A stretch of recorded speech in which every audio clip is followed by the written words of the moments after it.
ঘূর্ণিঝড় রিমালের প্রভাবে দেশের ৫ জেলায় প্রাণ হারিয়েছেন ৬ জন। বাঁধ ভেঙে প্লাবিত হয়েছে উপকূল নিম্নাঞ্চল। ফসলি জমি এবং চিংড়ি ঘের ভেসে প্লাবিত হওয়ায় আর্থিক ক্ষতির মুখে পড়েছেন কৃষকরা।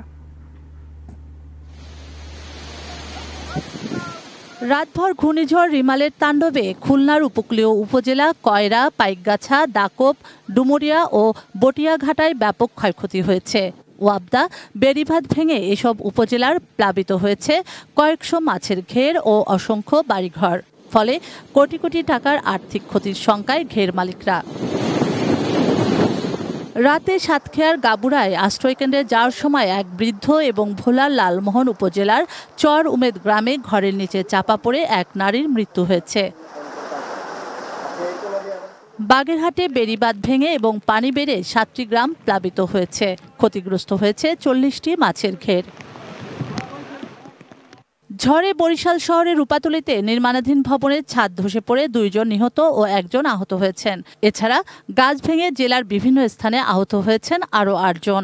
নদীর পানি বাড়ায় ও বৃষ্টির কারণে বরিশাল নগরীর সদর রোড, নবগ্রাম রোড সহ বিভিন্ন এলাকায় সৃষ্টি হয়েছে জলাবদ্ধতা। এদিকে চট্টগ্রামের চন্দননগরের বেলতলায় নির্মাণাধীন ভবনের দেয়াল ধসে এক যুবকের মৃত্যু হয়েছে। দেওয়ালটা পূর্বেই বাঁকা ছিল, এখন বাতাস আসার সাথে সাথে এটা ধসে পড়ে উনি নিহত হয়েছে। ওয়ালটা করছে কিন্তু ওয়ালটা কোনো গাঁথনি দেয় না, বিম দেয় না। জোয়ারের পানিতে পটুয়াখালী, রাঙাবালী এবং নীলগঞ্জে বেড়িবাঁধ ভেঙে ২৭টি গ্রাম প্লাবিত হয়েছে। কলাপাড়ায় জোয়ারের পানিতে ভেসে গিয়ে মারা গেছে এক তরুণ। জোয়ারের পানিতে নোয়াখালীর দ্বীপ উপজেলা, হাতিয়ার নিম্নাঞ্চল, বন্দরকিল্লা, নামারবাজার, ইসলামপুর ও মোল্লা গ্রাম সহ পুরো নিঝুমদ্বীপ ইউনিয়ন প্লাবিত হয়ে অর্ধলক্ষাধিক মানুষ পানিবন্দী। ভেসে গেছে গবাদি পশুর খাদ্য ও মাছের ঘের, তলিয়ে গেছে শাকসবজি সহ ফসলি জমি।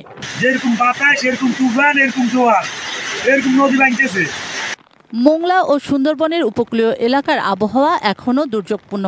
লক্ষ্মীপুরে মেঘনা নদীতে স্বাভাবিকের চেয়ে বেশি উচ্চতার জোয়ারে প্লাবিত হয়েছে রামগতি ও কমলনগর উপজেলার ১৫টি গ্রাম। ফলে পানিবন্দী হয়ে পড়েছেন কয়েক হাজার মানুষ। অনেক এলাকা এখনও বিদ্যুৎবিহীন। শুক্লা সরকার, ডেস্ক রিপোর্ট, এটিএন নিউজ।